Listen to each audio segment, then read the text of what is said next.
आओ भाई आओ, जल्दी आओ, चलिए अरे आई तो रहे। बैठो। रुको एक छोरी वो बना ली जाए, रील बना ली जाए, ब्लॉग चाहे बना ली छोटा सा। हाँ, बनाओ। तो दोस्तों आज हम बहुत खुशी हैं, आज हम बाजार जा रहे हैं सामान वामान खरीदने।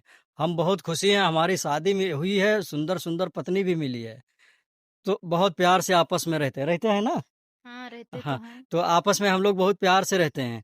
और आप लोग भी बढ़िया से शादी कर लो, अपना जीवन सेट कर लो और प्यार से सभी लोग रहिए। हमारी दुआ रहेगी आपके साथ। थोड़ा ठीक है? 1 मिनट रुको, हम आए थे घर में हाँ से। ठीक है, ठीक है।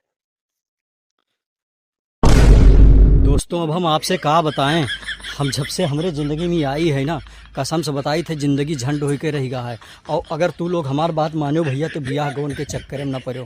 कहे से कि हम मिट गए नहीं का, जब से लेके आए खर्चा करत करत करत 1 रुपया कमाओ तो 1 चला जाए। तो हेलो गाइस, तो आप लोगों से यही हम कह रहे थे कि हम अपनी पत्नी से बहुत प्यार करते हैं, आपस में मिलजुल के रहते हैं। तो चला जाए? हाँ, चलिए बैठो।